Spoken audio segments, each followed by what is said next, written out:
everybody, and welcome to Après, Midi. I'm very pleased today to introduce William Jordan, who has spoken here. You said 10 times? Maybe not quite 10, but a lot. Quite a few times. Going back about 12 years.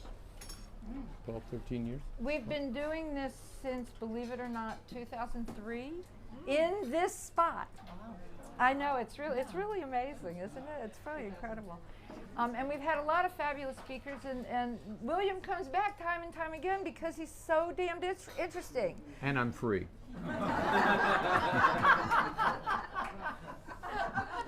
I make no comment.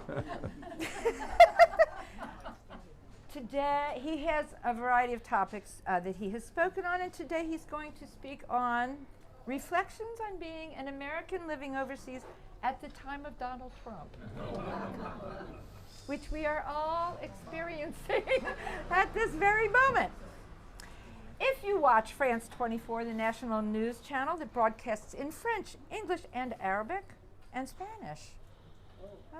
You forgot but that I'm not one. in Arabic or Spanish. But Then you may have seen William Jordan comment on a variety of issues. He's also the man in the know for BBC Radio, Radio France International, and lectures on foreign affairs at the French École Militaire and the Paris campus of New York University. William's a former president of the Association of Americans Resident Overseas. In addition to that, he has joined the board of the St. Petersburg, Florida, not Russia, Conference on World Affairs. actually, I should have modified that. I have since left, but I was a member for several years of that board. Okay, this needs to be edited. I know. Next time.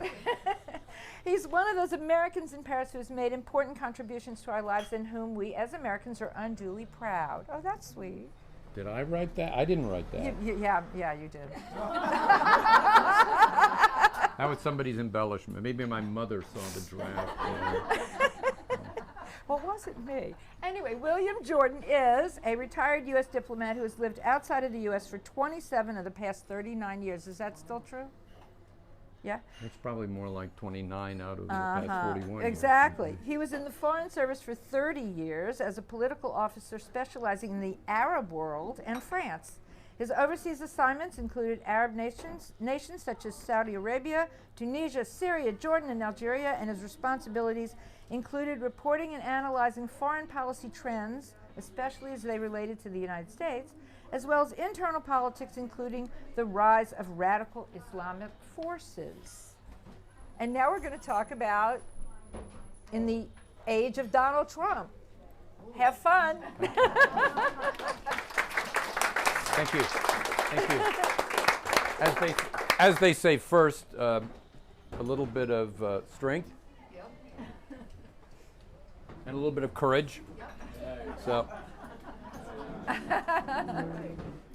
You're on camera. I know. I don't care what they think of Saudi Arabia if they see this.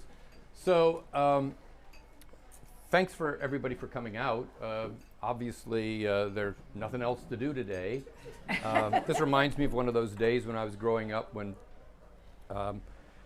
I'd be inside watching reruns of I Love Lucy or the Dick Van Dyke Show, and my mother would be constantly screaming, "Turn off the idiot box and go outside and play."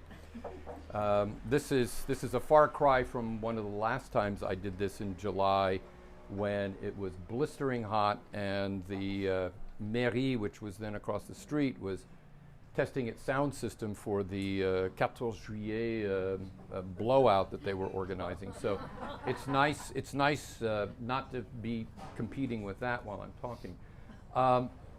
So apologies in advance if the topic I've chosen offends people. It's not meant to be offensive as much as it's meant to be provocative, and it's something that I've been thinking about for the past few months. For me, as a retired member of the Foreign Service of the United States, it's been very hard to deal with the past 6 months now, largely because I've seen members or former colleagues of a once proud agency lose their jobs and that agency be destroyed, be thrown into the wood chipper, as Elon Musk put it. And the State Department is waiting for the axe to fall in terms of layoffs for potentially hundreds of foreign service and civil service people at the department. And God knows what it's going to happen overseas in terms of staffing. I wear this little pin below the pigeon, which I now wear in lieu of an American flag. This little pin symbolizes the American Foreign Service Association, which is the professional and collective bargaining unit that foreign service officers like me belong to, and which for decades, through Republican and Democratic administrations, has negotiated collectively for our rights and has worked hard and in cooperation with the various administrations of the day to make sure that people like me have a safe and professionally positive environment in which to work. And some of you may or may not know, but they just announced the precepts for the current round of promotion panels, which includes a section basically on loyalty to this current administration, which is something that has never appeared before in these precepts. So it's been hard for me the past 6 months, and I've been back to the States twice since Donald Trump resumed or returned to power. The first time in February was probably one of the most horrific trips I've ever made back to the United States, because that was about the time that Donald Trump and company were feeding USAID into the wood chipper, and it was like every day new announcements were coming out. It was also the fact that that was during the winter, and I had to deal with snow in North Carolina, which I was not prepared to do. It seemed like I couldn't wait to get back home to Paris.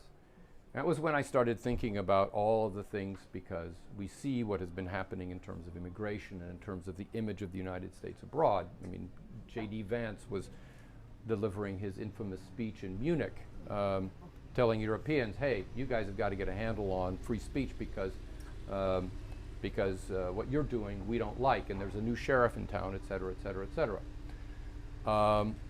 I went back in April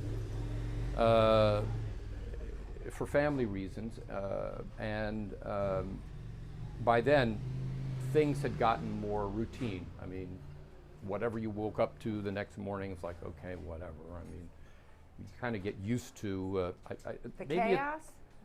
Well, I was going to say it's a bit like, I suppose it's a bit like, and I hate to trivialize what the poor people on the front lines in Ukraine are going through, but it's a bit like living near the front line, and you know that there are going to be shells bursting all around you. You just hope and pray that you're not going to be, underneath one, but you're going to be hearing that constant thud, thud, thud, thud, and you wonder, okay, when I go outside, what is it going to be like? I feel a bit like it's gotten to be that way with Trump, but you sort of internalize it, right? So I went back this last time, not so much in the same mood of apprehension that I was in February, except that the news was full of all of the stories about people arriving in the United States and being pulled aside and having their phones checked. Mostly non-American citizens, but a couple of American citizens who represented migrants or permanent residents in the United States who had been critical of Trump. And I arrived in Dulles Airport, and and I had made a point. I keep very little on my phone. I had made a point of making sure my phone was clean. And I arrive, and I have global entry, so it's generally a walk in the park getting through customs and immigration. And this guy is standing there, the CBP guy is standing there. He barks at me. Not, do you have anything to declare? But, what have you got to tell me? I'm like, excuse me, what have I got to tell you? And I said, nothing, sir. And he said, okay, go that way. And that way was behind a line of temporary panels hiding whatever was you know, in the background. And I knew that a door back there led into secondary inspection. I'm like, you know, WTF, okay, you know, well, I go up. And I just walked on through.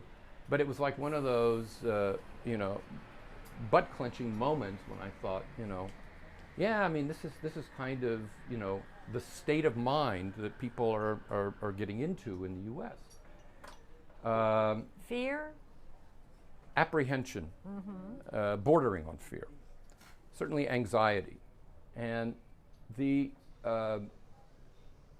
nothing like I ever felt. I mean, there were times I would arrive at Washington Airport, and as soon as you get through customs and all, and you're like, oh yeah, this is America, and you're like looking at the people, and you're looking at how they're dressed, and you're looking at how they are, and you're looking at all the stuff, you know, and it's like, okay, yeah, how many days have I got left?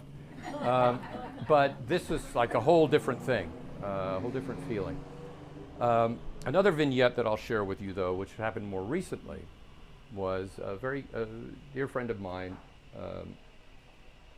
related a story about when she and some relatives visiting from the States were on the Bateau Mouche, right?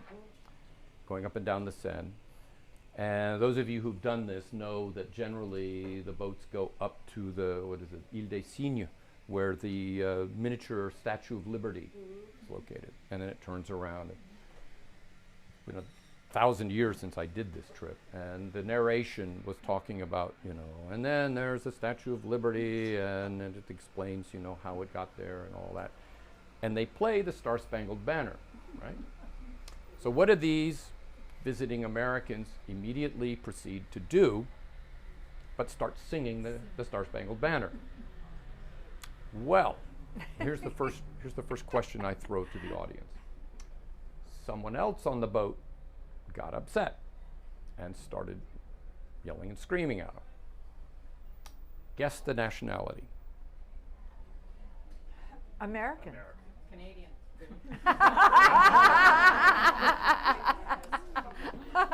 Yeah, she let them have it. She basically said, "You have no idea what your president has done to my country," and you know, she just, you know, gave them a whole bill of indictment, you know, and I mean, it all calmed down, you know. I mean, let's face it, the other, you know, it's Canadians and older American women, so they kind of, you know, decided not to duke it out. And there's no concealed permit, you know, or concealed carry permit in France. So everything passed off relatively peacefully. But again, it all heightened this idea that I've had for a while that, you know, it's not easy being an American overseas nowadays. And again, I apologize if this discussion is going to offend people of a certain political persuasion, but irrespective of how you feel about Donald Trump, the Republicans, or even the Democrats, to my mind, this has been brewing for decades. Where we are in the U.S. is not a product just of Donald Trump. It's a product of what's been going on politically in the polarization in the United States. It has a lot to do with the two-party system, in my view. It's all been accelerated and weaponized, and we'll get to that probably in a few minutes, by the way the second Trump administration has handled things. I'm not sure, even if, what is it, 12 months, or not 12 months, not even 12 months. I mean, however many months it is still until the midterms in November, I'm not even really sure that Democrats winning back the one or both houses of Congress is going to make a difference. It goes back to what I was saying for a long time, which is Democratic strategy should have been to hold on to the House at all costs, irrespective of what happened to the presidency, but never mind. I'm not a Democrat, and Democrats don't listen to me anyway. I think a lot of us overseas have to face the reality that the U.S. may never be the same again. So we have to figure out, okay, what is it going to be, and how are we going to relate to that? And actually, I should ask all of you here how many of you are Americans resident in France or overseas? I'm not talking about people who are visiting, but people who actually live here or in some other country. Ooh, okay. So pretty big much, turnout. Yeah, pretty much most of you. You know, I never thought, and I've lived overseas for a long time, including with the U.S. government when I didn't always feel 100% in accord with the policy of the day. You know, there's only been one time in my life when I have thought of myself, and I hate the word expatriate, by the way. I'll explain why in a second.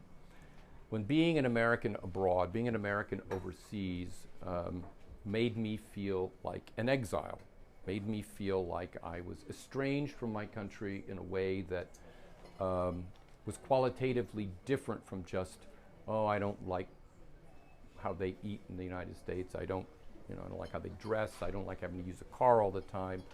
I don't like the healthcare system. I don't like, this, that, or the other. And that was back when I was a student in the UK during the early years of Margaret Thatcher. And Ronald Reagan was just elected president. And again, this dates me, but those of you who are in the same rough era I am will remember that Ronald Reagan, when he was elected, was perceived as being as radical as Donald Trump. He came in as the front man of a coalition that persists to this day of far-right and arch-conservative figures. And it looked as though, everything that had been achieved and accomplished over the previous 50 years or so in the United States in terms of civil rights, in terms of women's rights, in terms of abortion and reproductive health care rights, in terms of all of the provisions of the New Deal and the Great Society were going to be rolled back. It didn't happen, but at the time, we didn't know that. And I thought then, I had a choice because I had taken the exam to go into the Foreign Service, and I was accepted to go on to pursue a PhD in the UK. And I was like, and I thought, well, if I could, I would apply for political asylum. But somehow the idea of applying for political asylum from Ronald Reagan's America to Margaret Thatcher's Britain didn't seem something that I thought was going to work. So I didn't do it. And over the years, like I say, I have felt somewhat estranged from the United States because, like I say, I have long been one of those people who, when I travel back to the U.S., after about 10 to 12 days, I've lived here long enough, I get itchy, It's like, gosh, every time I have to drive everywhere, and I feel like, I've jabbed a knife into my vein and I'm slowly bleeding out, from traffic light to traffic light. I think, how many more days have I got left? I'm even at the point where there's a lot when I'm in a city, and I love Washington, D.C. as a town, not as a place where stuff happens. The business I'm finished with, but Washington, D.C. is about as close to Paris as you can find in an American city. But I find that, as much as, even when I walk down familiar streets and places where I used to live, used to eat, used to enjoy myself, I'm still hankering to come back to Paris because the architecture has, it's addictive, Even though the sidewalks on most streets are way too narrow. Well, in this neighborhood. But I like the fact that, everything, the cafe society, that we're all enjoying here now, just even in the worst weather, there's something to me about Paris that just can't be replicated in most parts of the U.S. So, I felt more at home here now. The language is still something of a barrier. The whole thing about, how easy or difficult it is to meet French people is, always there. But I figured out how to navigate, things here. Whereas in the States, I feel uncomfortable. I feel uncertain. I feel wary. I feel, I don't know, the people I'm around, I don't know how they're likely to be thinking. And I worry about that much more than I do here. So, I actually have a bunch of questions that I want to ask because it helps me get an idea of the audience and, not so much your receptivity to what I have to say, but how this discussion maybe should go. So the first question is, principally for the Americans here, what does the United States represent to you? And I don't want you to.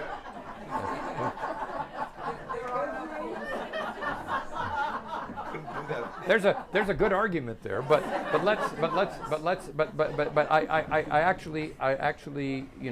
I do actually have this is sort of multiple choice. So the first is, does the United States represent a set of ideas, principles, and values? Does it represent a geographic place, maybe where you're from?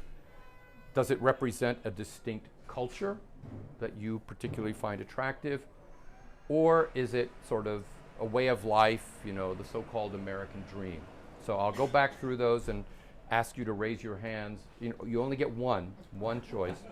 Okay, one. repeat them, please. So a set of ideas, principles, and values, a geographic place. I will even go so far as to say people. Geographic place and people, which is usually how nations are defined. A culture, a prevailing culture, or set of cultural values and ideas, or a way of life, the American dream, kind of how you feel like you can make your way and make a living. So. But 1 and 3 are similar. Okay. So I will. Okay. I will make a distinction between the two. One has to do with specifically about what the United States stands for. Ideology? It's not ideology. It's Okay. like I said, it's principles, values, and things like that. Okay. So what the Constitution, the Declaration of Independence, all of these sort of foundational documents, That's ideology. and how, well, we won't talk about how they're implemented. That's a whole other thing. So that's the first thing. As opposed to way of life, American dream, which I would say has much more to do with, how easy or hard is it to be whoever you want to be? economically and financially. In other words, owning a home, securing for your family, Career? Career, that kind of thing. Could even mean education. So to start, hands up those for whom the United States. You mean this for today? Yeah, right now. Well, no, I'm not talking about Not in the context of, but just to you as Americans, if you were to, have this choice of these things, which would be on the top in an ideal world, right? This is what is it that you have thought about when you think about being an American? What is it that makes you proudest or most? It gives you the strongest feeling of being an American. So the first thing is it the ideas, principles, and values for which the country stands? Anybody who believes in that, hands up. This is only for Americans? Well, I'll agree with. I'll open it up to everybody. Because I do think it's important. Because I did talk about how there's an international dimension here. Even Canadians or Europeans, look at the United States, and they people I knew in Syrians. Had a certain, often responded to these things themselves. So ideas, principles, and values. Hands up those of you who think that's the most important part. Okay. My question is, what if it has changed in the last 6 months? And what we might have answered. Well, that's. I'm trying to get beyond that. I'm trying to get, in your sort of your idea, your sense of what is important to you, not what you think is important right now. If that makes any sense. William, by the way, since everyone else does not have a microphone, you just need to repeat whatever they've said, okay? Okay. Sorry. No, this is just ask the question was, is this, taking into account the last 6 months? And I said, no, this is how you feel irrespective of what's happened over the last 6 months. In other words, what you have in your core, what your heart tells you, is important to you as an American. All right, place and people. Again, there's one possibility. You can't vote as many. This is not however many times it applies. All of the Culture, above. American culture, okay, and way of life, the American dream. Okay. All right.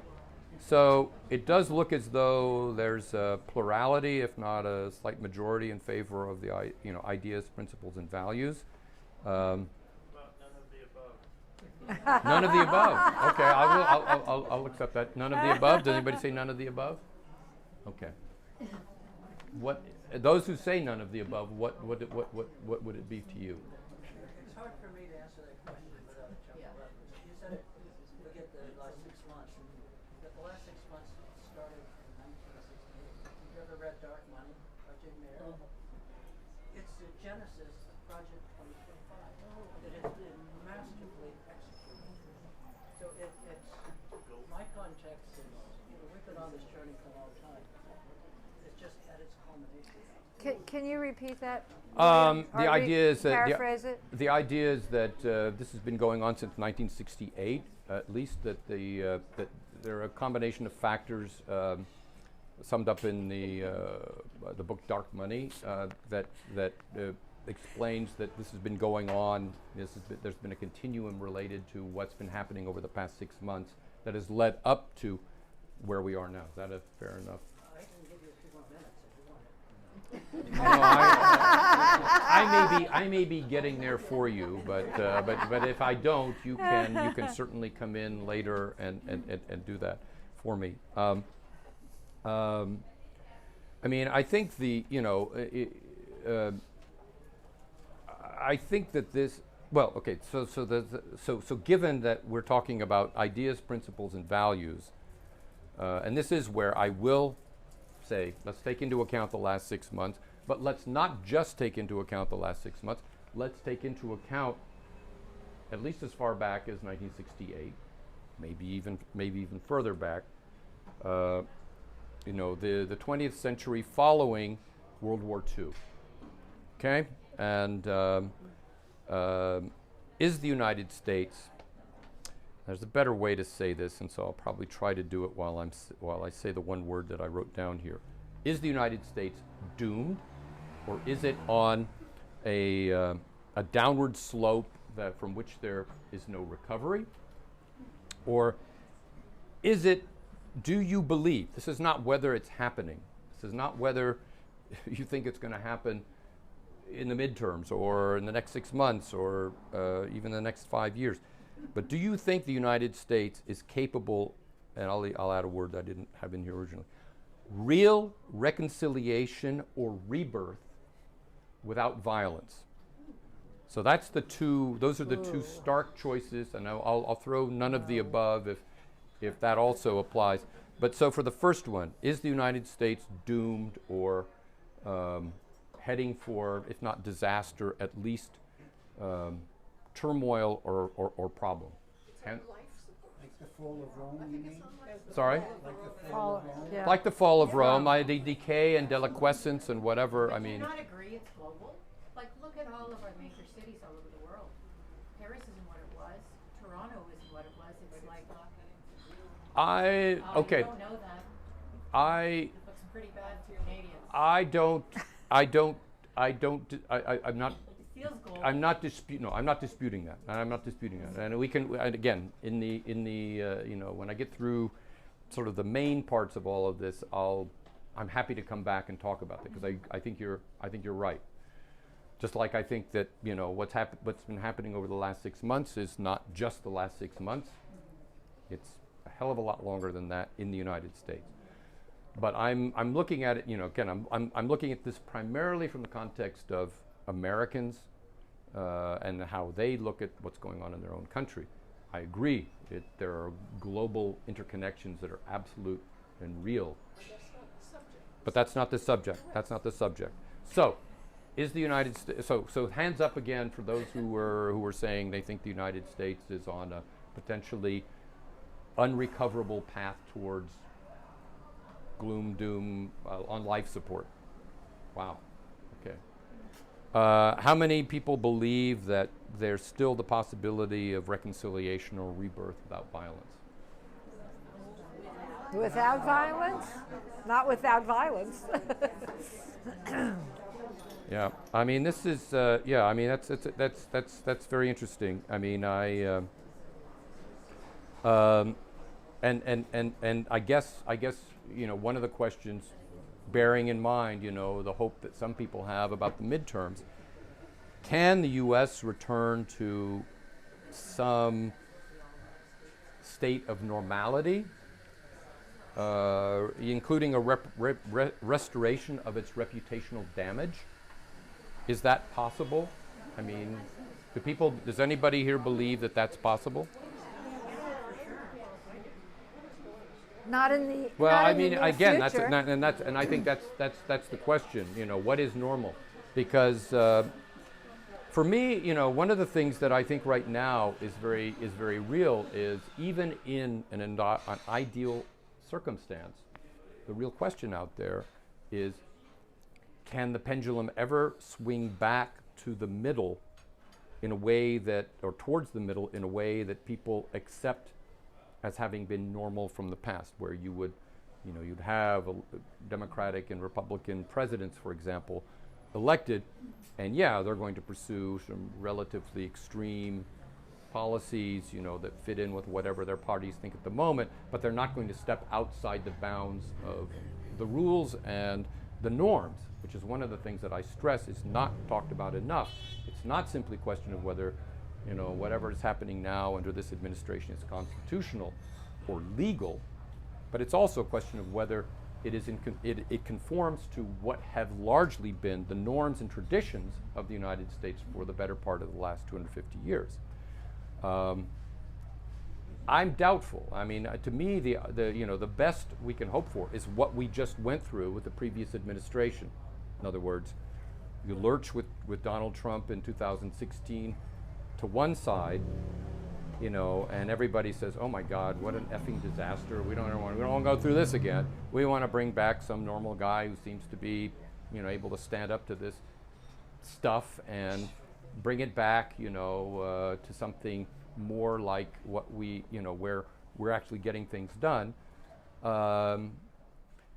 And we all saw how that happened, because it didn't work out. And then you end up, so you ended up swinging in one direction, and now now we're swinging. You know, the question is, do we swing back, and does this end up being like a pendulum going back and forth all the time, to where you are in this perpetual gridlock and an inability to get anything done? You know, Congress not being able to do the people's business, President pursuing whatever the heck he or she wants to do, because now they have sanction from the Supreme Court basically to do that.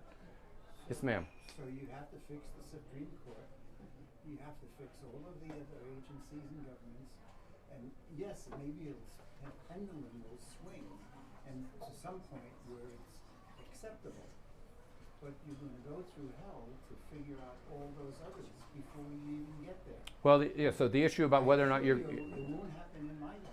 Yeah, I mean, you know, so you're probably going to have this pendulum. I mean, if I'm trying to summarize. Yeah, I'm trying to paraphrase this.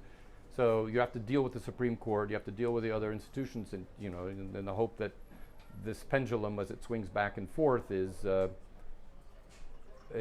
doing it, you know, in the normal way, but it's probably going to take a very long time. Well, actually, let me pick up on that before I come back to you, ma'am. Well, primarily because of the Supreme Court. Because getting the Well, Supreme it's not just no. I disagree with that. I don't think it's just the Supreme Court. So the question is, so one of the questions is, how many people here believe that we're heading towards some kind of a violent reckoning? Yeah.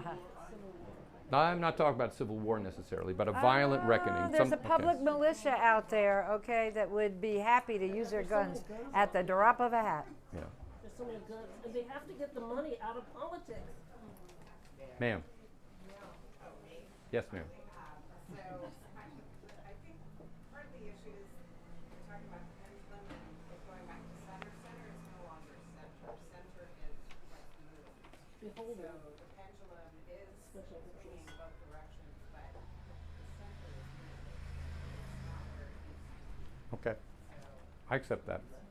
Okay. I mean, all. I mean, thank you for all of this. Can you yes, ma'am. paraphrase that? No, sorry. The pendulum is swinging. It's not like it's going to be in the center. It's perpetually.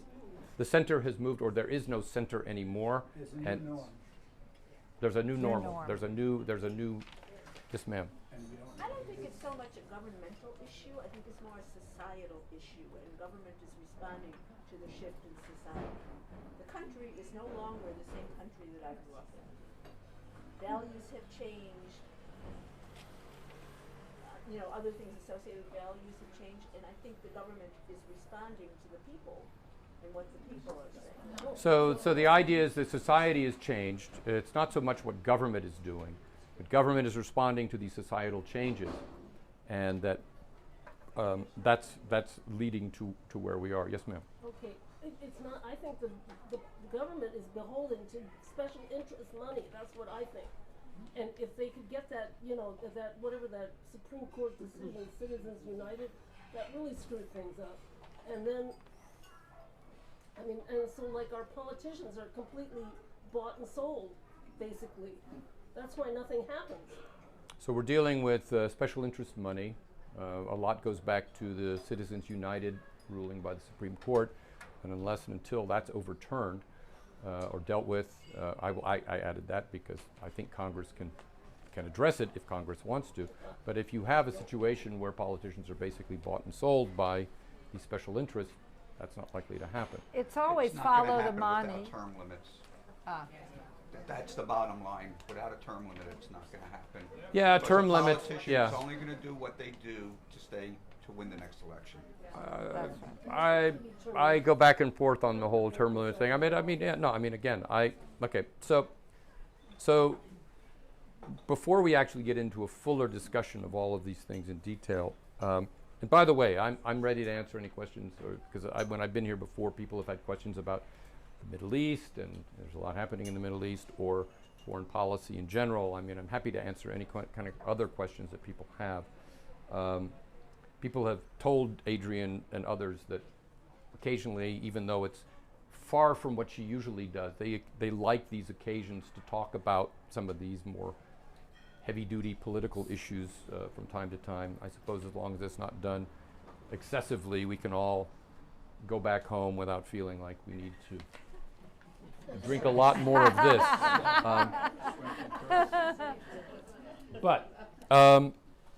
So I want to return real quickly, based on everything that's been said, to say that, as I've sort of looked at part of, this situation that Americans overseas feel, there's a certain, I think there are certain existential aspects.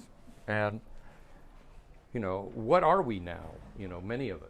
I mean, many of us who've expressed the opinions or who share, what's already been said. We're traitors. In the eyes of some, yes, we're traitors. Yes. Are we moving towards this sort of exiles? And I have known a lot of exiles Yes. in my time, whether they're Russians or Iranians or Lebanese, Syrians. I mean, people who don't feel like they can go back to their own countries, but they retain a strong attachment to their countries, but they now feel as though they have no place any longer in that country, or they feel as though there's a risk associated with going back. I mean, there's that. Are we orphans? I mean, have we literally been cut off? Have we literally, I put orphans, traitors. Are we now considered traitors? And this gets back to what I was saying before about not liking to use the word expatriates to describe ourselves, because I know from having had to implement the immigration and nationality law in my first assignment in the Foreign Service, that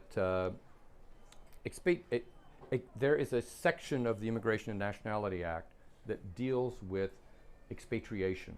And that basically means stripping somebody of their nationality. So for me, if I, I've always, when I was president of Arrow, I used to say, let's stop, and it was hard even for me to do, let's stop using this shorthand term expatriates to describe ourselves. Let's make sure that we talk about ourselves as being overseas Americans or Americans abroad or something like that, that doesn't get into this very legally loaded term for the United States.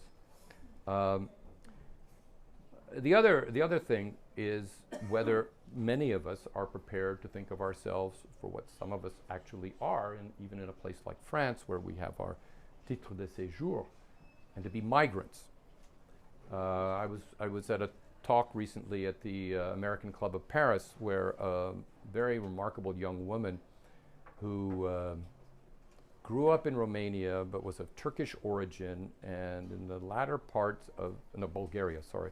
In the latter part of the communist era, the leader of Bulgaria expelled all of these Turkish origin people to Turkey, where they were completely rootless. I mean, they hadn't lived in Turkey their entire lives. They didn't even really have strong family connections anymore. And long story short, she eventually made her way to the United States, where she studied and became an entrepreneuse.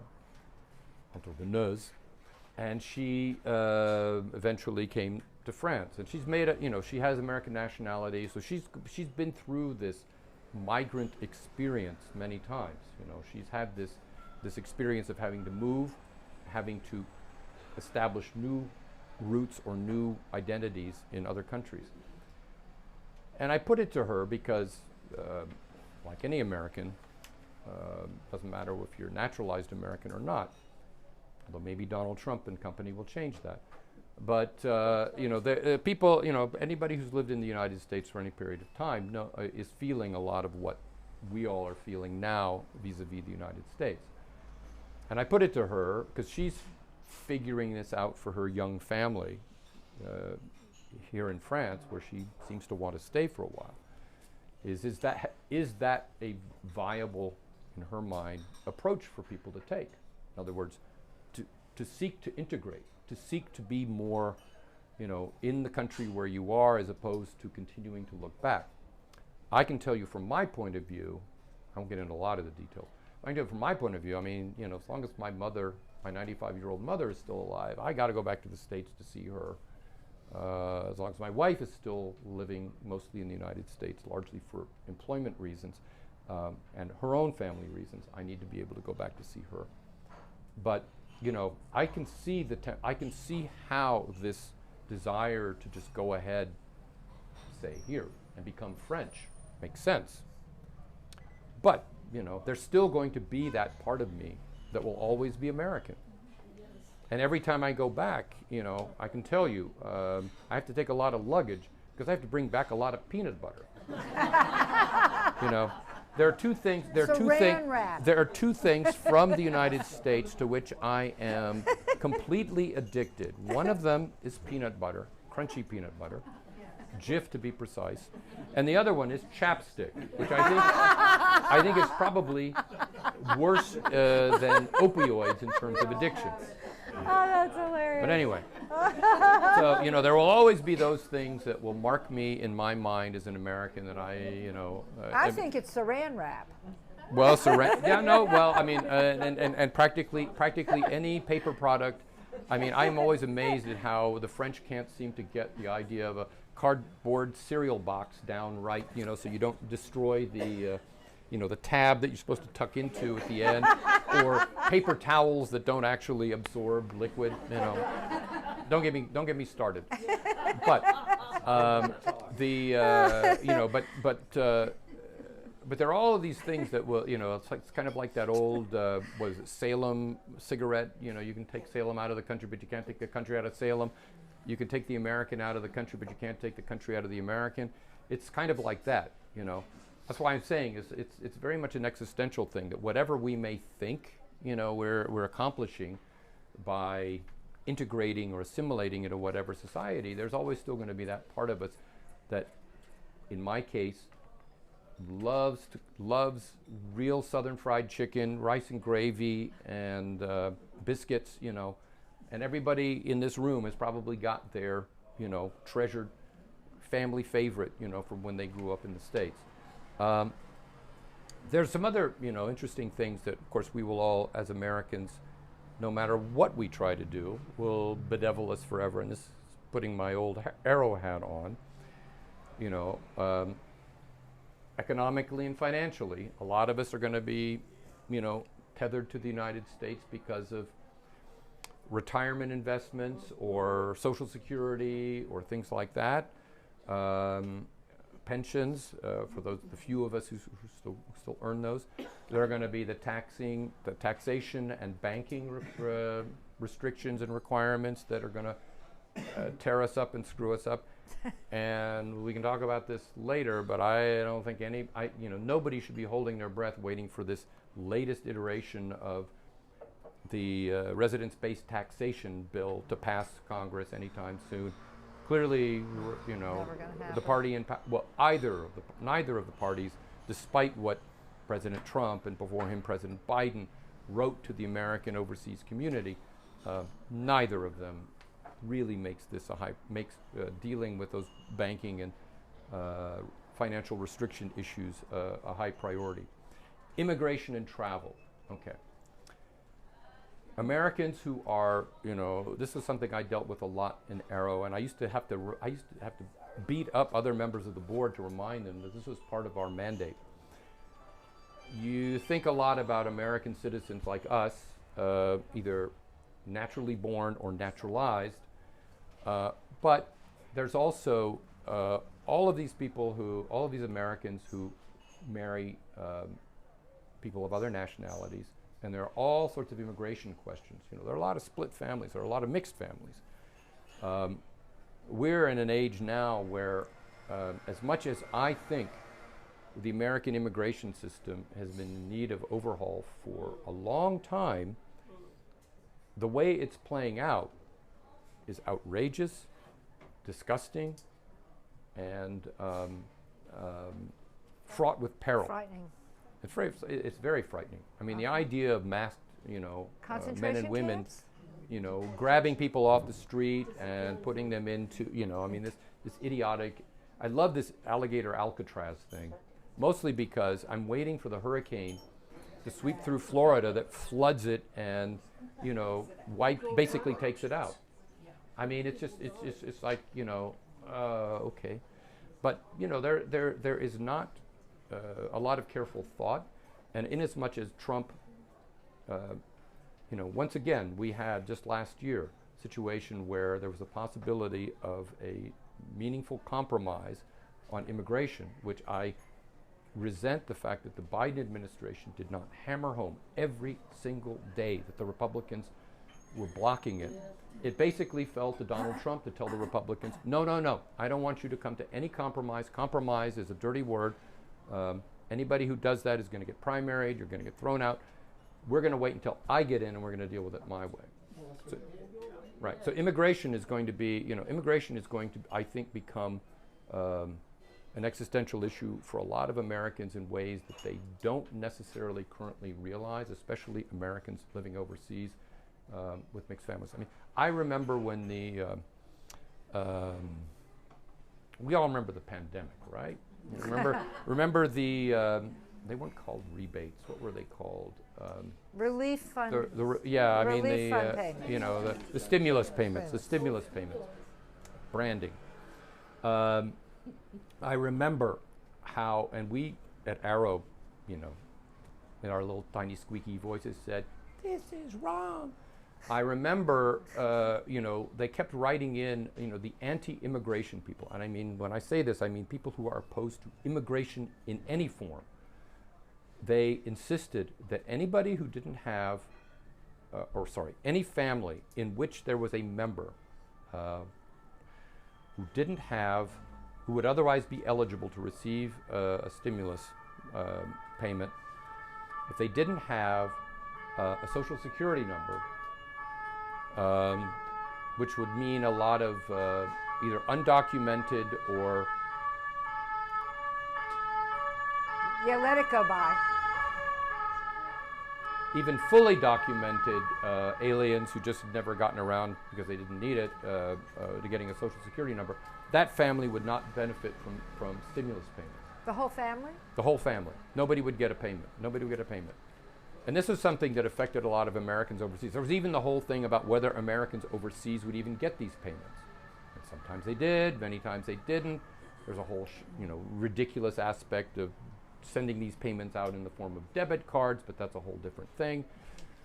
The point is, immigration matters in ways that a lot of people don't often think every day because they're just looking at, as I have and agree, there are because of problems in the immigration system, we've let all these people in and then we've lost track of them. And now we have to sort of figure out, it's not even a question of, are there too many people to be able, that they're profiting, as is the discussion in the debate in this country. Are there too many people who are, Pierre, come over here. Sorry.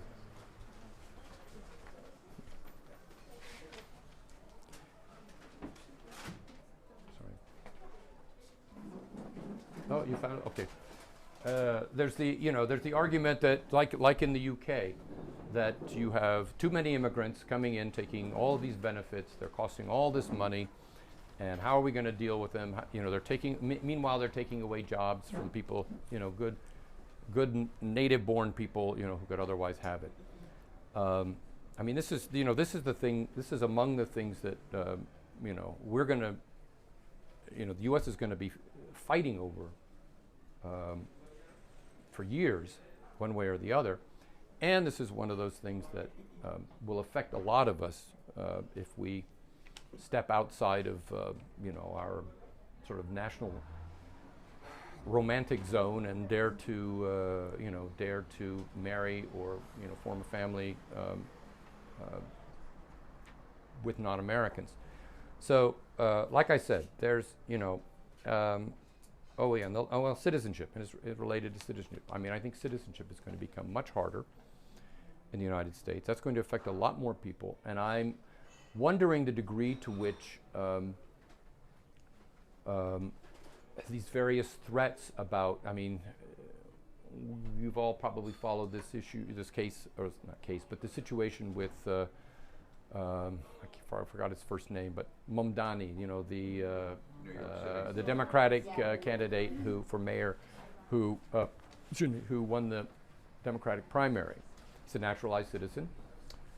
Well, Trump has already started, saying n'importe quoi about the possibility of looking into whether or not all of his claims and his paperwork is correct, and using that as grounds for expatriation, forcing him, rescinding his nationality.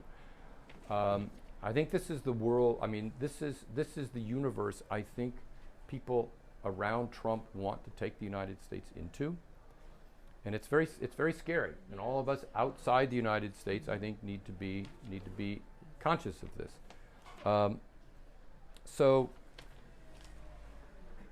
this is usually the point where I then wrap it all up and offer a hopeful message,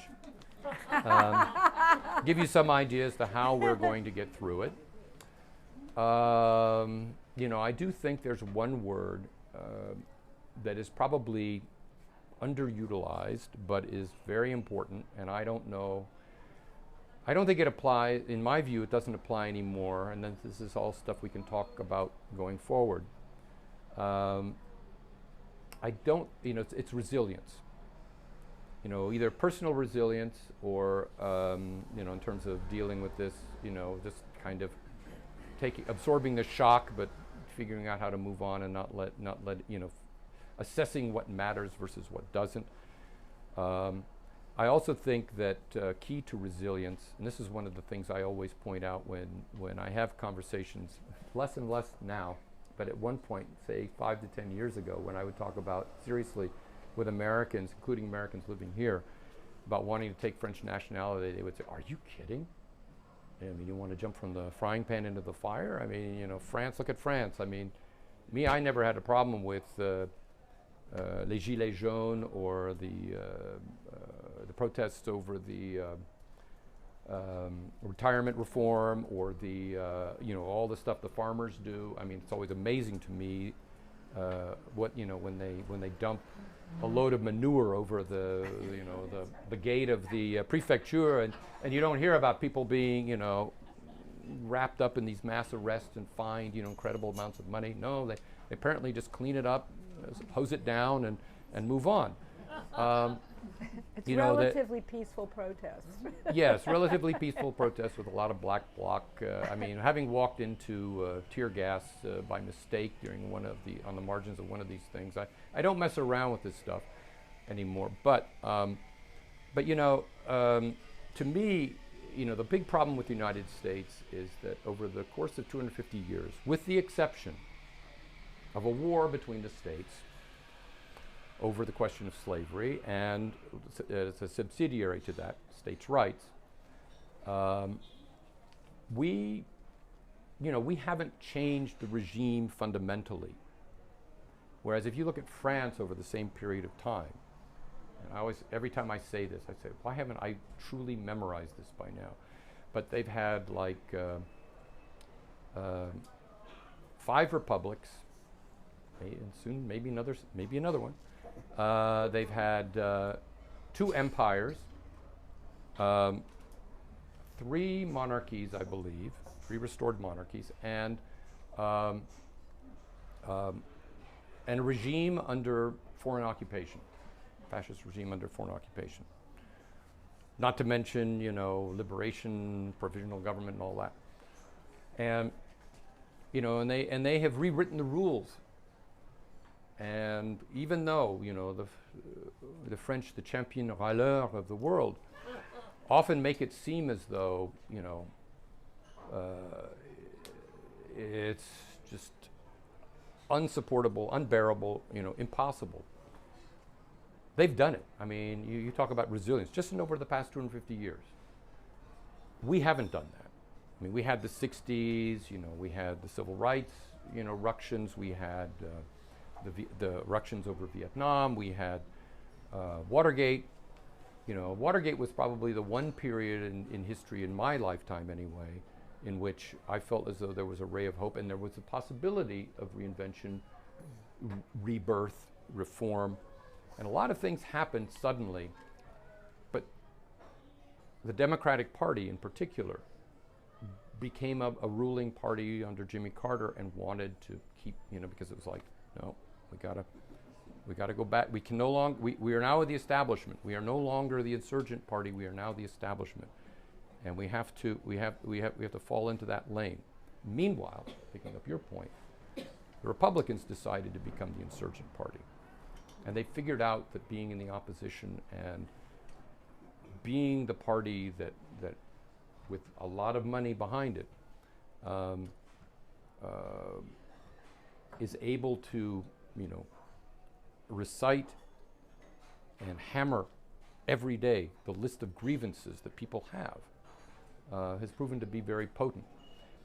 And so so the issue is resilience.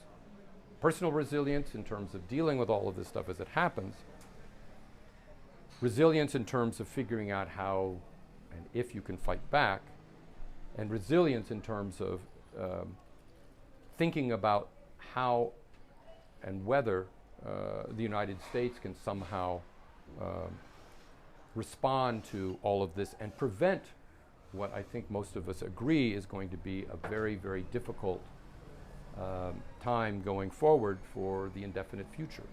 So I'm going to leave it at that right now. I'm going to open it up to questions and let people guide the discussion.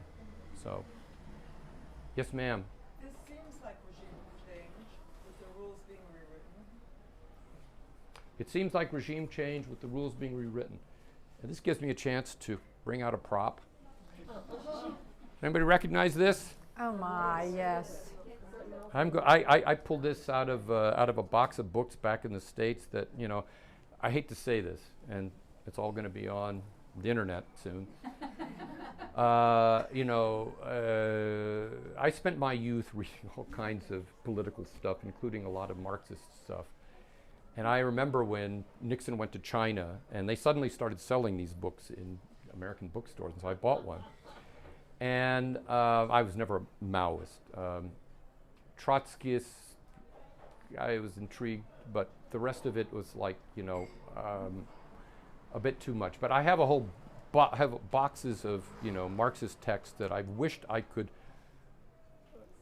had here. No, I wish I'd had here after Trump was first elected in 2016, just because I wanted to bring myself back to that revolutionary state or openness to revolution that I had when I was a kid. And this time when I was back, I was going through books, not with what I just described in mind, but I did come across this and I said, well, I can actually put this in my suitcase. And so here is my occasion to use my favorite quote from Chairman Mao, which is, "A revolution is not a dinner party, or writing an essay, or painting a picture, or doing embroidery. It cannot be so refined, so leisurely and gentle, so temperate, kind, compassionate, courteous, restrained, and magnanimous. A revolution is an insurrection, an act of violence by which one class overthrows another." Okay, so bringing this to what's going on in Washington, I believe very strongly that the media, which are trying desperately to keep Donald Trump from destroying them, but at the risk of being co-opted, has not been willing to call what is happening in Washington for what it is, for what I believe it is. And that is a reactionary revolution in progress. I don't think Donald Trump is smart enough to lead a revolution. But there is an interesting argument out there among some people that I've read that says that, and remembering this dude, that what Donald Trump is doing is very similar to what Mao Zedong did with the Cultural Revolution. And in keeping with what I remember from my readings on the Bolshevik Revolution, there was a term that I think the Bolsheviks coined, although others will probably tell, no, it was actually the anarchists or others, but it's called agitprop, which is a combination of agitation and propaganda. And if you consider how Trump and his administration have functioned since January 20th, it is agitprop every day. This is what they call it, flooding the zone. I mean, because you're going to use a football analogy in the United States. Another reason why I prefer to live here. But you're going to use, but you're going to saturate the media. And let's face it, the media aren't listening to Democrats. They're not giving other points of view, anything like the space and bandwidth that they're giving Donald Trump. Because let's face it, Donald Trump is entertaining. He knows how to express himself. He has apparently insatiable energy.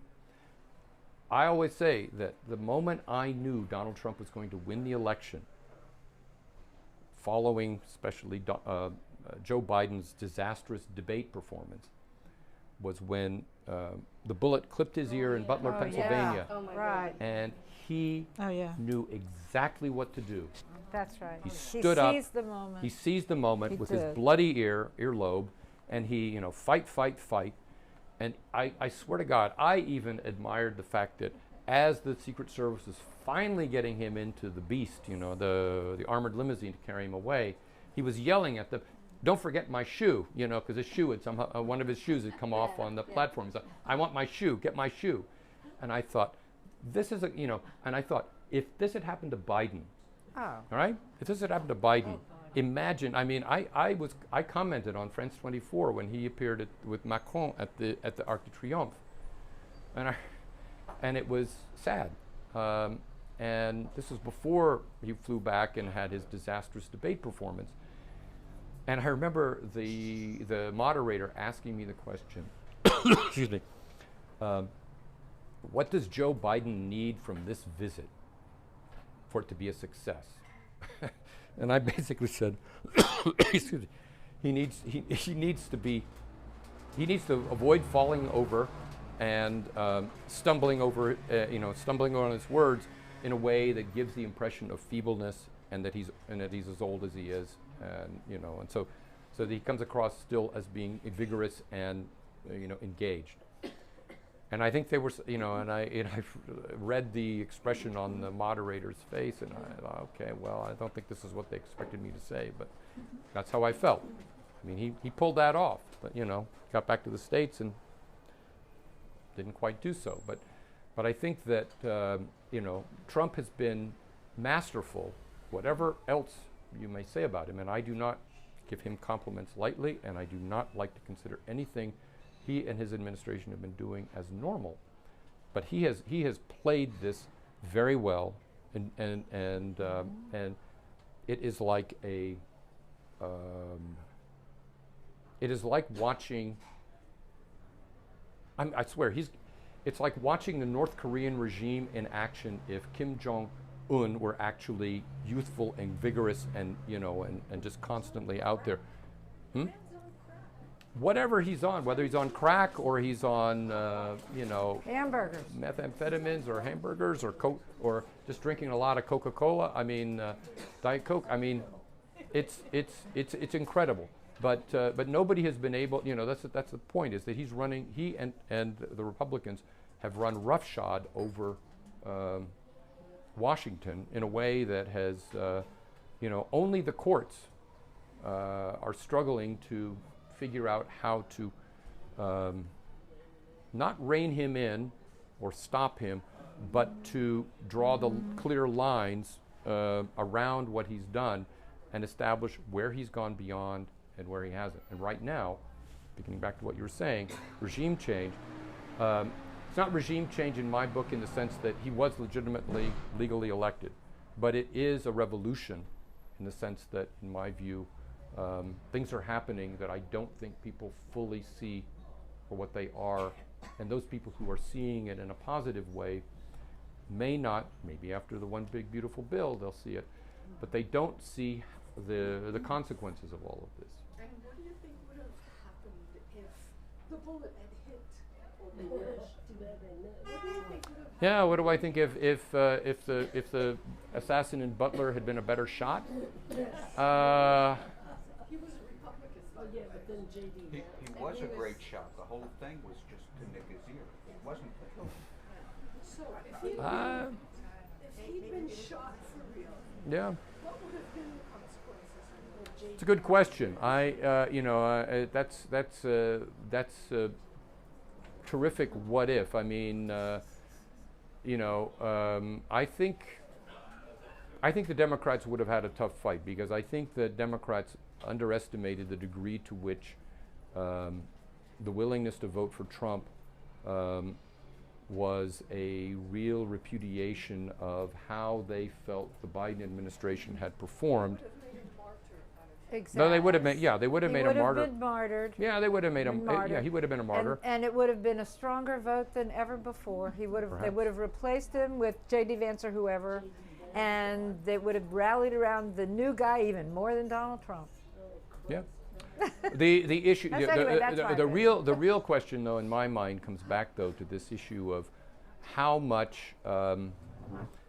Because again, I've taken the view that Donald Trump is first and foremost the battering ram to a larger movement, a larger coalition of forces that don't necessarily all get along, but as we've been talking about, they've been working on this for decades, and so what they want is Donald Trump to smash through everything. I mean, Russell Vought, the director of the Office of Management and Budget, who had a major hand in Project 2025, has made no bones in mostly private conversations about how this is a revolutionary struggle against the Marxists in the federal government, and that what is necessary is basically to purge the government from top to bottom and to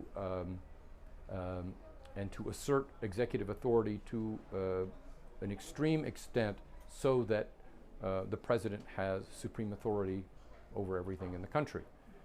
And you know, Regime change?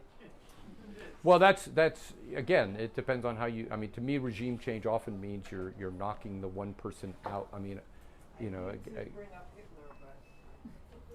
Well, but Hitler, well, you know, well, you're right in the sense that, I mean, you know, again, you can argue that there's a certain playbook there. I mean, there's also what the Bolsheviks did when they, you know, seized power, you know, during that revolution. You know, again, what is happening in Washington, what is happening on the far right in the States is, you know, strike fast, or no, strike hard and strike fast. And it's, you know, I mean, it's very much, I mean, when I was commenting on this early on, I mean, it's blitzkrieg. It's what the Germans did in World War II, you know, this idea that you strike one point hard, and then as it breaks, you rush through the gap that's created as fast as you can, and you don't think about all the other forces that are arrayed around you. You create as much disruption and problems in the rear, and that's exactly what's happened as far as the Democrats are concerned. Because I mean, you know, they're nowhere, and they're trying to figure it out. William, I think I told you this earlier in our conversation, that there is this theory out there that this is basically a ploy by Russia, which has been happening for many years, to literally destroy the United States from within. And when you start to look at the relationship that Donald Trump has with Putin and everything, I mean, it's exactly what they want. Yeah, but there again, you know, the problem with Trump, in my view, is that well, we can talk about that existential issue, but the thing about Trump is,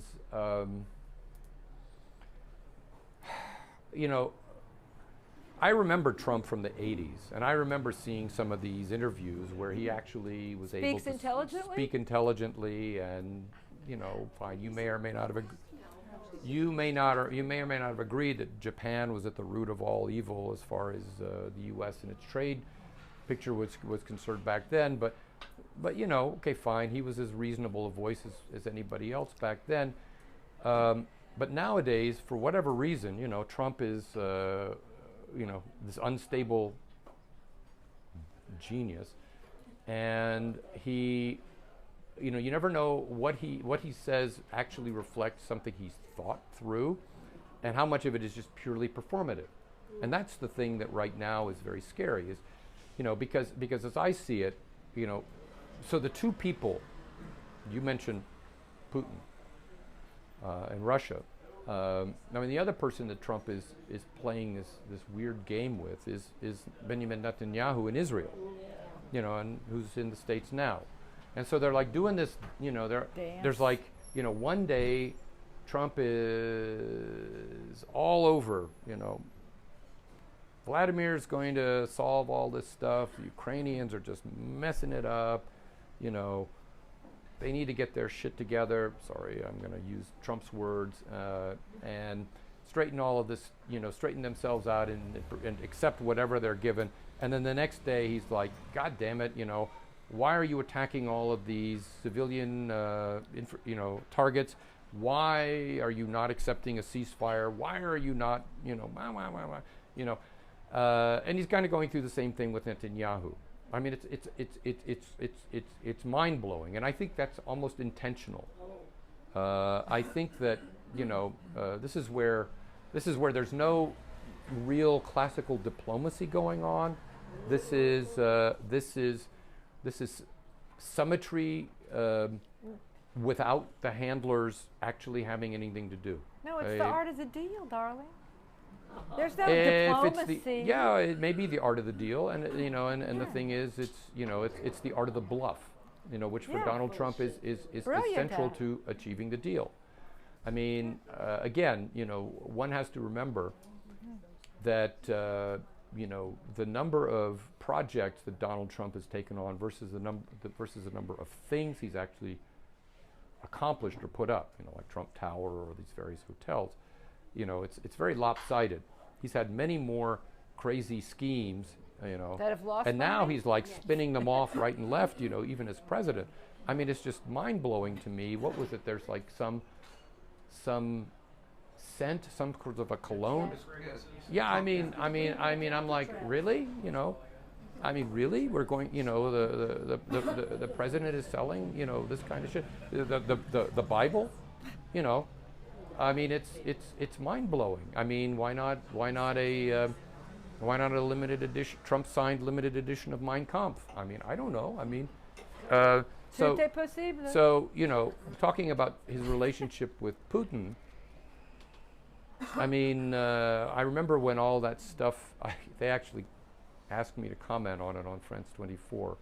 When the Steele dossier came out. The famous thing about the prostitutes peeing on the bed where Barack Obama had slept, in Moscow and all this crap. And I said, the one thing I'll say about that dossier is you can tell it's written by somebody who did intelligence work for a living, because it's written in exactly the same way they would write it. But as far as whether I believe any of it is true and whether any of it speaks to anything meaningful between Trump and Putin or Moscow, no, I don't buy it for a second. Now, on the other hand, I mean, the Russians are great, because we've seen this in a number of places, including Britain, particularly Germany, and to some extent even here in France. They're very good at mounting all of these multiple low-cost operations, in every possible direction. And I think that, and this is probably something that Trump understood, I think that having it picked up and put out through American media to the wider public that maybe this stuff is going on is disruptive in its own right.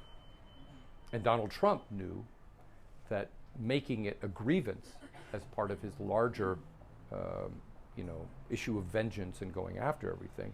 I mean, again, it's like red meat for both the media and for the people who agree with him, as far as America's been on the wrong track for a long time. We shouldn't be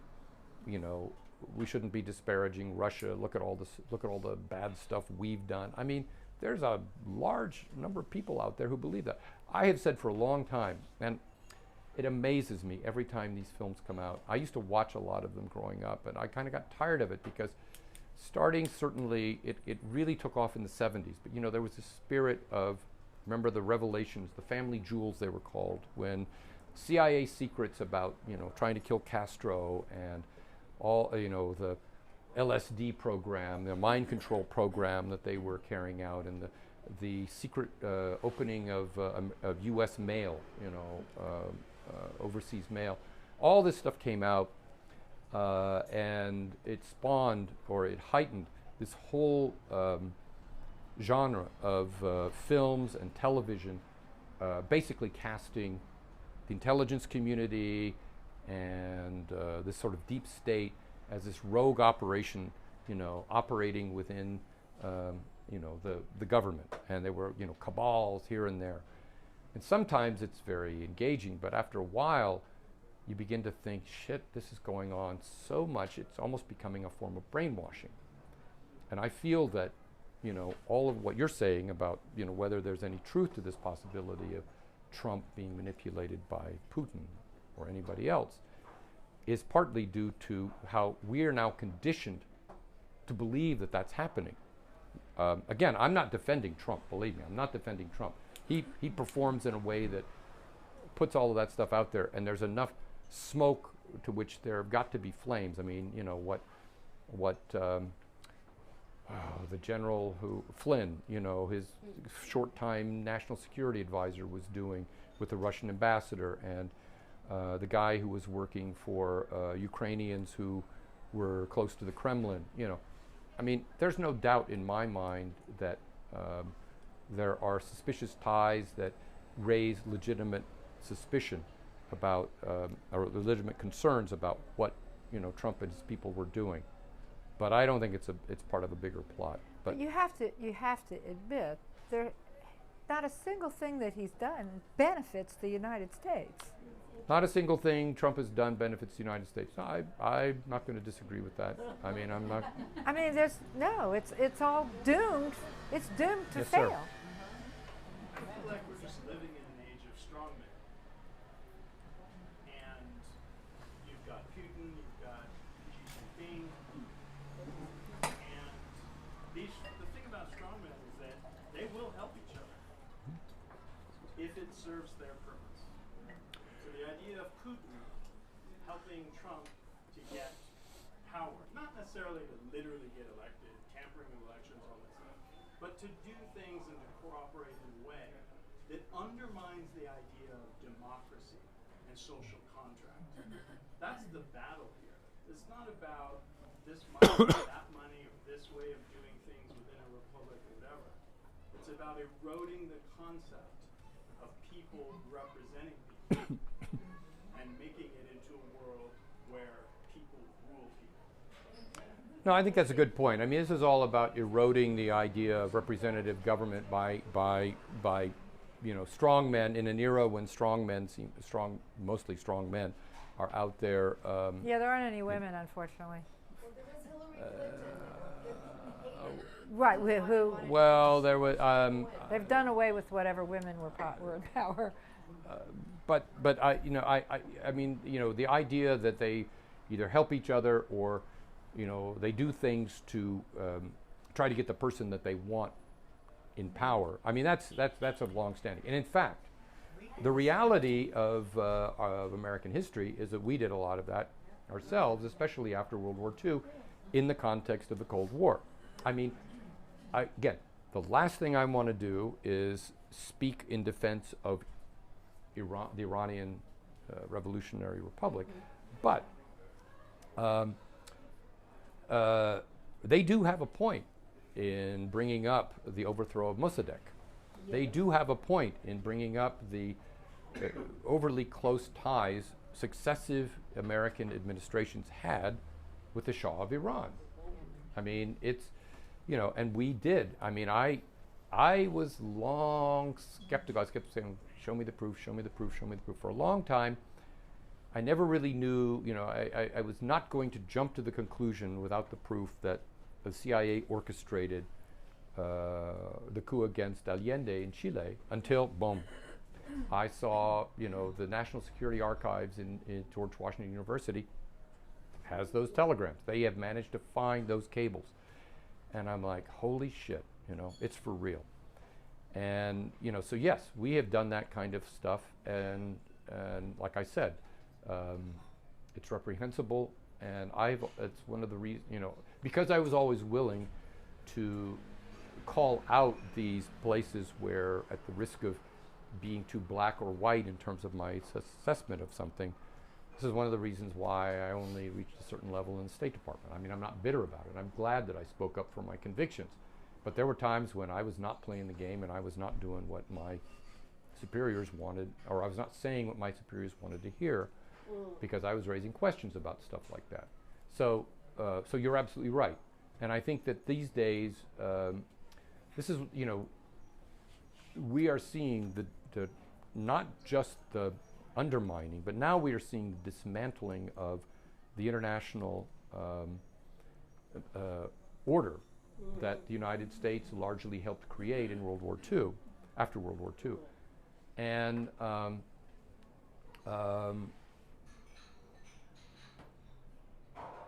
it will not benefit all of us in the long term, whatever happens to Donald Trump.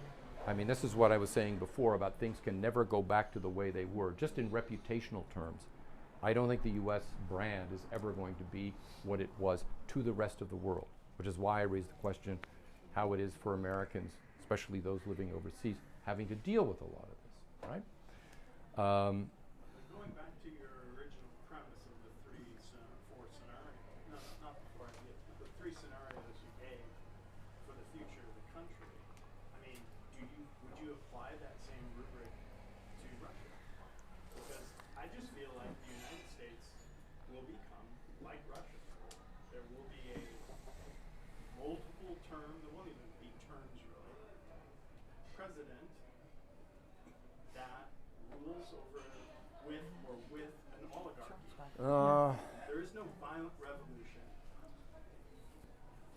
Well, let me. I had the impression there might have been at least one here. Are there any Canadians here? Okay. Okay. How many provinces are there in Canada? There's this talk about how Trump wants to make Canada the 51st state of the United States. I have been asking, why is there not a movement in the United States for certain parts of the U.S. to become the 11th, 12th, and 13th provinces of Canada? California needs to cede from the nation first and foremost. Right. Okay. And I don't know. I shouldn't be speaking for Canadians on this, but let Alberta and Manitoba or wherever join the United States. Whatever. Some part of the U.S. will gravitate towards British Columbia, and then there will be Ontario and maybe the northeastern provinces. And God knows what happens to Quebec, but hey, we here all love the French, so we're happy. Washington, right? Washington, Oregon, and California. Bang. But Take anyway, it. but but to respond more seriously to what you're saying, my question is, will we pass by? I don't believe in necessarily civil war, full-scale civil war in the United States. Although if it happens, it will be a real civil war this time, as opposed to a war over, whether certain countries leave the United States. Remember, the South didn't want to take over Washington and rule the entire United States, so it wasn't really a civil war in that sense. But it was, it was an insurrection, and it was a fight to maintain the unity of the republic. The question now, I think, is going to be over a lot of different issues that will motivate certain parts of the country, and it's hard for me, again, it's very hard for me to imagine what happens if, say, Donald Trump asserts and nothing happens from the Supreme Court to challenge the constitutionality of something very, very serious. It's hard for me to believe that a lot of these democratic states are necessary. He's never punished. Why should he stop? He Well, keeps going and no, I know he in his mind, his mind, he's no he. He's like a runaway child. Well, again, I'll bring up. I'll tell you what, as a Canadian, I can say one thing in favor of that big orange guy. He has awakened a long dormant feeling of patriotism in Canada. Yes. Oh, Canadians interesting. Hostile. I don't like it. We were never, Sorry. we were never going, hey, we're Canadian, never did that. Never was. But now, it's awakened, and I think it's lovely. So here's a shout out to Donald Trump for awakening Canadian patriotism. No, I mean, I think. He's certainly woken us up to the values of democracy. Well, he's woken us up to things that I don't think a lot of us have thought about. But the point is, how many people are really thinking about those in the way we are all thinking about them in this room, versus the number of people who are more interested in, I've been using this lately, Sean Combs' trial in New York, right? And we're talking, Puff Diddy. I mean, so I think the problem is, as I said before, that again, we don't have a real opposition in the United States. A lot of people have said various things about what could and should change. I think that I've said for a long time, just as I say that in Israel. Well, first of all, I should say I refer to what's happened in the United States in part as the Israelification of American politics. Namely, you have politics that are totally focused on securing that one seat advantage in whatever house, and that's all that matters. Because once you have that, you can do pretty much whatever you want, or you will assert the right to do whatever you want. And you don't care about compromise. You don't care about doing things for the general good. You don't care about solving the people's problems. You just care about holding on to that majority and that advantage. And to unfairly use Israel again, I believe that the future of Israel, which I think is a serious question that is underplayed, has a lot to do with the future of the right, in that country. Labor and all of these parties of the left don't really matter. There is no, and the moderate moderate parties in Israel don't really matter. But somehow, this shaky, unstable coalition on the right is ultimately what matters. And so far, just like Donald Trump, Benjamin Netanyahu has managed to intimidate, bully, and frighten enough of the people of the coalition to keep it together. Donald Trump is basically doing the same thing, because if you look at the because I feel that in the first instance, the future of the Republic in many ways depends on, I dare say, the Republican Party. In my view, the Republican Party, like the Democratic Party, is on the federal level, is an unwieldy, unholy mess that is actually much like, I think you said, Adrian, much like a coalition that dares not speak its name. In other words, there are a lot of different parties within the Republican Party, but they don't actually break up that way because there's too much at stake that they would lose if they divided up. So staying together. Well, that's when we were talking about the New America Party, led by Elon Musk, Right, which will right. split the GOP. I'm not so sure. I think Elon Musk is going to spend a lot of money, kind of like Ross Perot did, and get nowhere. But that's just. No, I the don't think difference so. is there are other people now who are backing that type of thing, like a Mark Cuban. Okay, but There's I'm waiting. gonna be a lot of money Now behind you it. have a lot I'm of I money. what That's I a lot what of I money what, behind what it. I will wait to see is the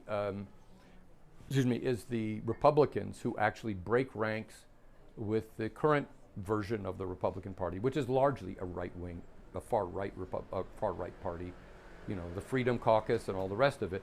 If they break and say, well, you know what, we've been calling ourselves Republicans, but the Republican Party is not pure enough for my taste, so I'm going to go with Elon Musk and I that think group. it'll be when they get primaried. I don't They'll have a place to go. Yeah, but the people who are going to get primaried are going to be the so-called rhinos. They're going to be the people who are, who still call themselves moderates and who are still sort of reasonable. They're folks who still believe that government matters and that they're not revolutionaries. They are people who believe in good governance. And many of those people have been going with the flow. They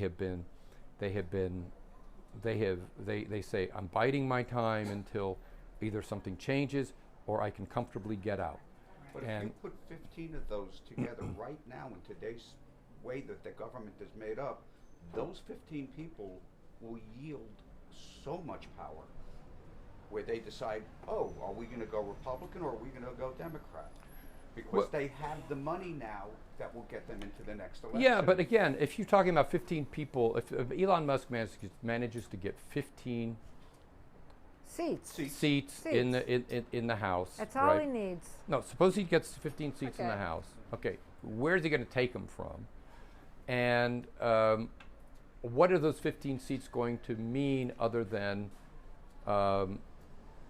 scrambling up?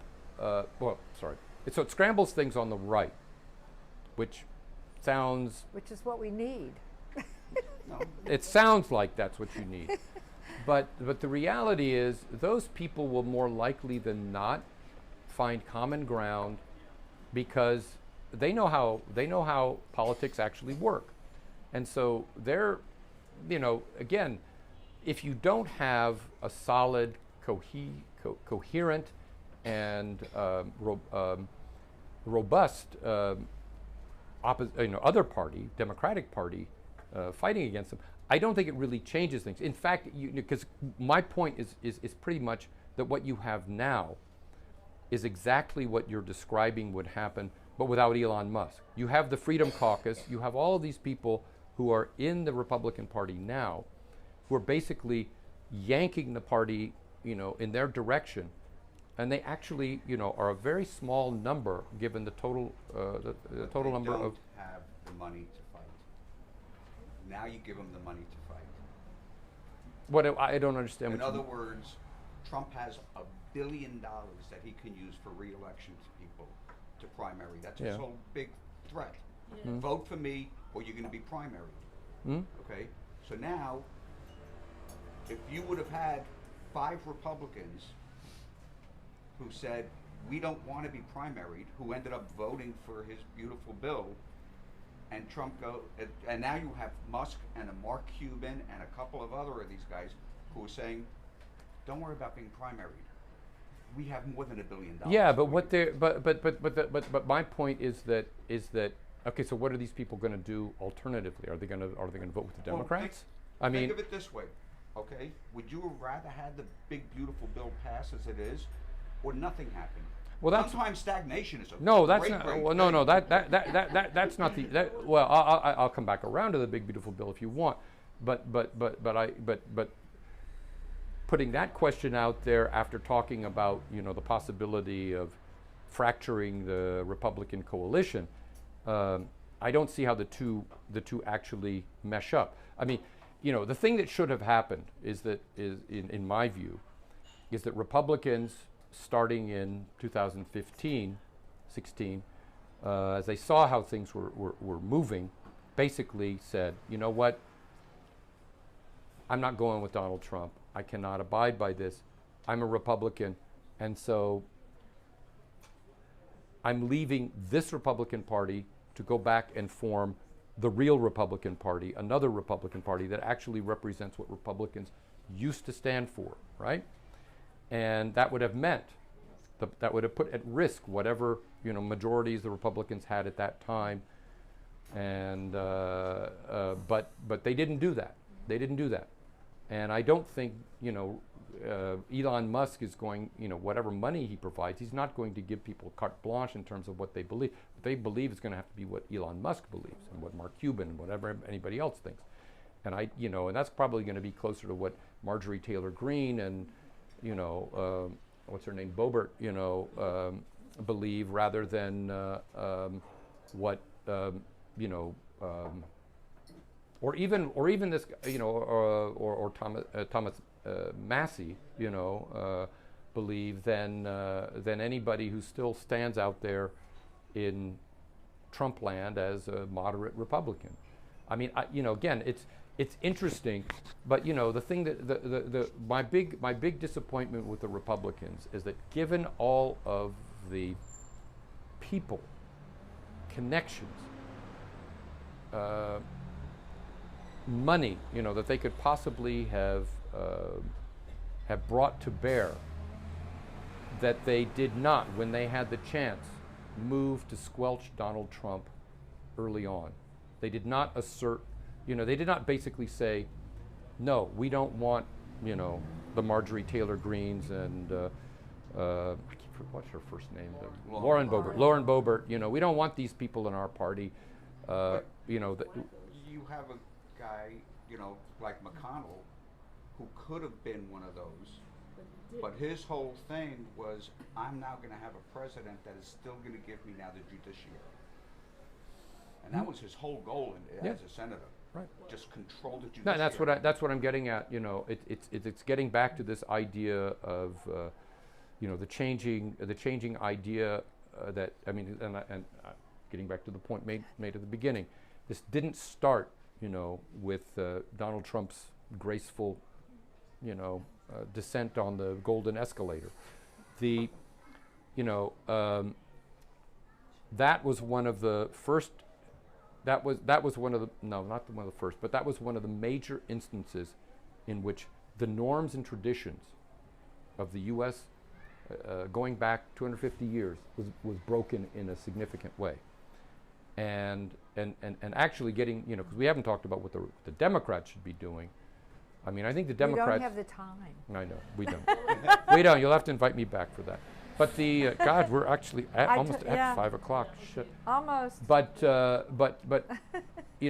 if the Democrats are not prepared, in my view, to fight with the same vigor and strength that Republicans have been willing to fight, even at the risk of pushing or even breaking some of the norms and traditions. Because they're not willing to fight dirty. Well, okay. So this will be one of my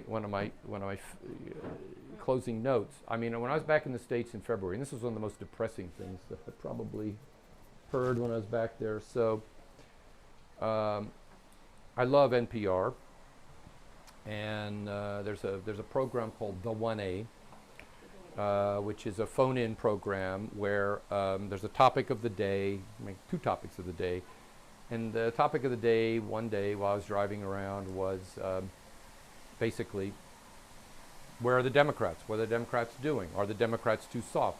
And there was a New York Times, no, wasn't, I think it was a Politico reporter who has been following the Democrats, is basically saying, briefly, Democrats are too old, they don't have the fighting temperament, they're too institutional, and they're too focused, or they're too reliant on focus groups and polling in order to get their messaging together. And so they invited Chris Van Hollen, one of the Democratic senators from Maryland, and I'm a Marylander, and I actually met Chris Van Hollen when he was running I worked with his mother at the State Department, little known fact, and met him at a rally when he was running for the House of Representatives. He's a good guy, smart guy, very good guy. But when he was talking about what Democrats needed to do, he sounded exactly like what this guy was describing Democrats as: a hopeless, hapless, feckless party. He said, well, we have to do everything we can to maintain the institutions despite the assault. Now, this is early, admittedly. I mean, this is a guy who also voted for Marco Rubio, little Marco, as Secretary of State, and has publicly gone on record as saying that he regretted it. As well he should have, but he didn't ask for my opinion. He wouldn't have voted for him if he had. But and then when it came down to, because remember, this is the time when they needed to get stopgap budget legislation through because the previous Congress had not done it, and Van Hollen was saying, oh, no, we Democrats can't be the ones responsible for causing the government to shut down. We can't allow this, despite what the Republicans are going to insist upon being, inserted into the bill. We can't do that. Oh, no, we have to be bigger than that.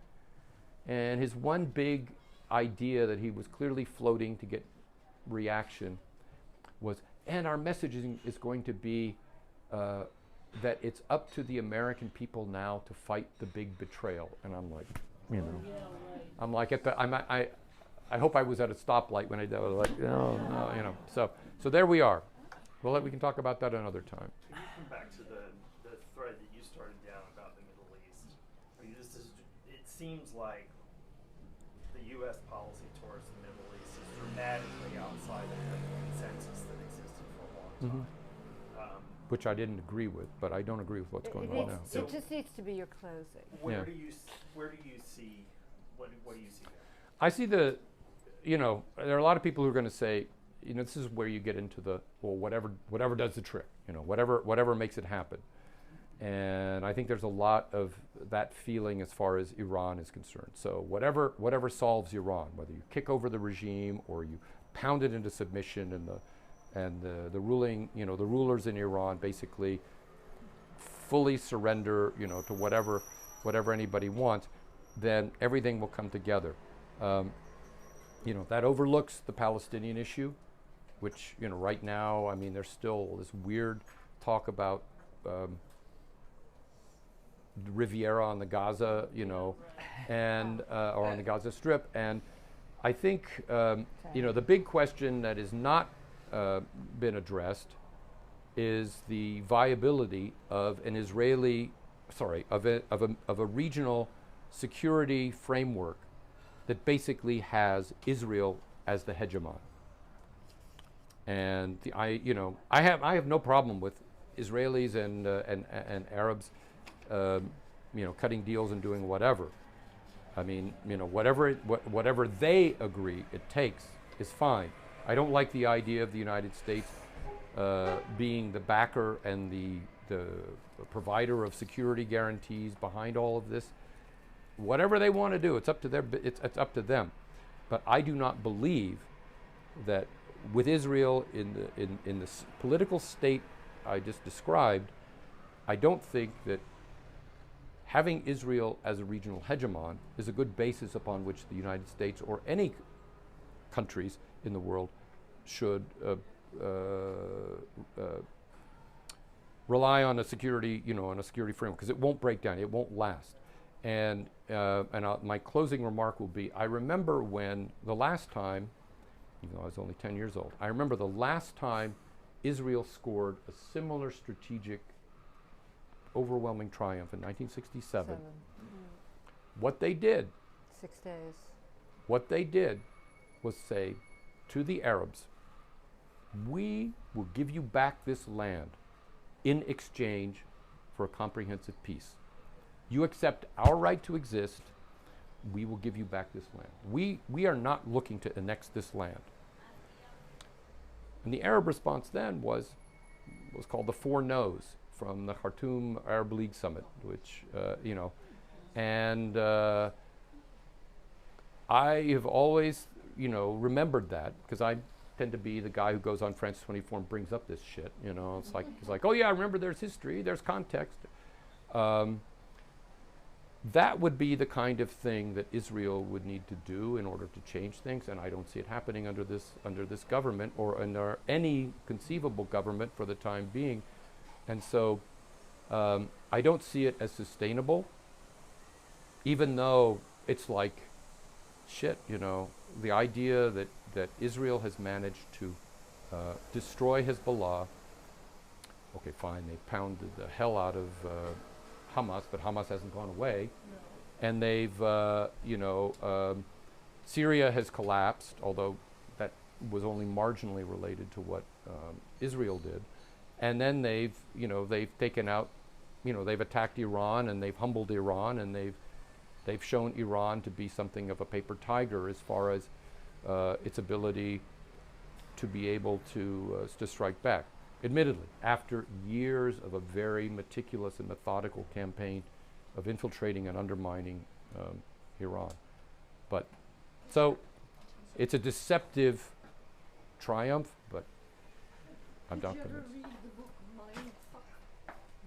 On that note, No, but it sounds interesting. I highly recommend reading the book called Mindfuck. Okay. It is that's the closing note, okay? Which is being recorded. And which will be replayed back to me by the CBP at Dulles Airport next time. Thank you. Thank you, William. Wow. Thank you, everyone.